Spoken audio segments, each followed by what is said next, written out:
Hey guys, it's Tams, the Wicked Witch. Welcome back to the channel. We're doing Vlogtober. We're doing 31 creepy videos leading up to the 31st of October. Now, obviously, if you've been following along, you know I got behind and I've had a turn, run out of time, so now I'm having to try and catch up. So yeah, this is video 28 for the 28th of October. It's not the 28th.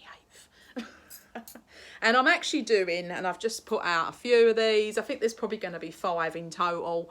We're doing horror films that are actually based upon life events, true life stories, or that's where they've got the ideas from. And some of them are crazy, you just would never have known. So we're going to kick it off with one of my favourite films. And if you've been following these 31 videos, you'll have seen my Shining figures by Redmond Toys, my pride and joy. I got the twins and I got Jack Torrance, but Stephen King wrote The Shining. The novel came out in 1977. Obviously, it was followed by a film, but he actually got the story. He stayed in the Stanley Hotel, which was a real hotel, which had got all sorts of hauntings and things going on in it, and that was well known for all of that stuff. Before he got there and wrote any books or anything like that, it was known for that. But whilst he was staying in that hotel, he kept dreaming and having these kind of crazy lucid dreams about murder, death, fires, and running down the corridors as if he was like a little kid. And then he had one massive dream where he was going around the hotel, and then he saw these twins, and when he woke up the next morning he wrote the book, and that was when he started writing the book The Shining. So that was how Stephen King got his inspiration for that book. So this one is completely, everybody knows the film, The Texas Chainsaw Massacre. There's different franchise, different versions of it. You know, you've got so many different ones, and Leatherface kind of ended up being a bit of a celebrity, didn't he? He's up there with the list of, you know, serial slashers who you love in horror films, but it actually was based upon a real murderer. Now there's a few different stories. Now Ed Gein, I'm not sure how you pronounce it. I say Gein. Ed Gein, who was he was obsessed with his mother and kept her skin, and he had body parts all over his house, and he was a serial killer. And he would make necklaces and furniture out of the body parts, and, you know, like the nipple necklace. And I shouldn't laugh, it's not funny, sorry, I didn't mean to laugh, just saying that.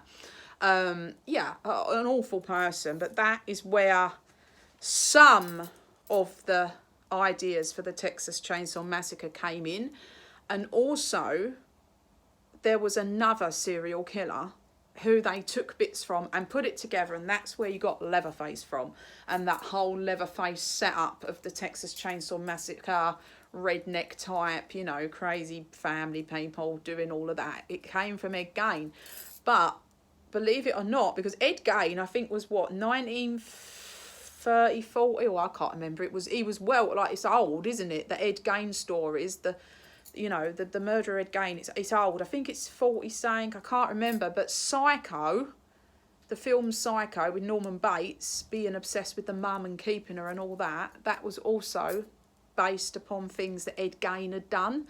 And maybe because of the time when it came out, you might not have got so much gore from it. I mean, everyone was terrified of Psycho. My mum wouldn't watch Psycho. The bit in the shower just freaked her out. I don't think she even likes watching it to this day, just because she remembers how scared she was. She'd probably laugh if she watched it. But Norman Bates' character and the way he was with his mother was based upon Ed Gein, because that's how he was with his mother, and keeping the body, and, you know, and I know Ed Gein made a skin suit of the body, and you could actually step in it and wear it. And I know that wasn't in Psycho, but that's where they actually got the idea, the actual idea. Alfred Hitchcock actually got the idea for Psycho from Ed Gein and the murders that he committed. So two there. Also, I don't know why I've got this in my head, but I believe the Killing Fields as well. I don't know why. It's also something to do with the Texas Chainsaw Massacre, which is another whole murder scene, crime scene type thing, and I can't remember it can't remember it perfectly. Yeah, so that was based upon the serial killer Ed Gein. There was a film came out called The Haunting of Sharon Tate. Obviously, you've heard of Sharon Tate, murdered by the Manson family, Charles Manson. He didn't actually murder her, but the family did, and apparently it was him that told them to. But Sharon Tate, The Haunting of Sharon Tate was made based on things that she had said and diary entries, I believe this is right, and things that she had said to friends, that she kept having these dreams that this man, Charles Manson, and this family, I don't think she knew their names, but was going to kill her.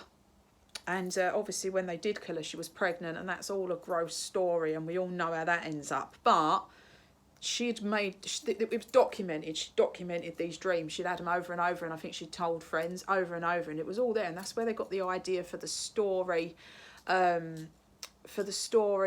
of the film, The Haunting of Sharon Tate. It is actually based on the fact that she was having those lucid dreams about, you know, before he and the family, as they called him, actually murdered her. So, nice bit of misery and gore there for you. And just one to throw in, and then there's quite a few of them. The Conjuring. Love The Conjuring. Absolutely terrifying. Absolutely terrifying. I really love the film. It's fantastic. But The Conjuring, of course, is based upon a true story. And Ed and Lorraine Warren had to come in and help that family. And it was absolutely terrifying. And I've watched all the documentaries. I think a lot of it obviously was exaggerated for the film to make it better, but we've all seen people go into the Conjuring house. It ended up being more like a museum, and people could go there, do their paranormal investigation, and there's many paranormal investigators on YouTube that have interviewed the family. I can't think of a name, begins with P. Not Pryor, I can't think. Somebody will tell me underneath, I'm sure. The family that lived there. I've seen the daughter interviewed. She's about 60 odd, I'd imagine now.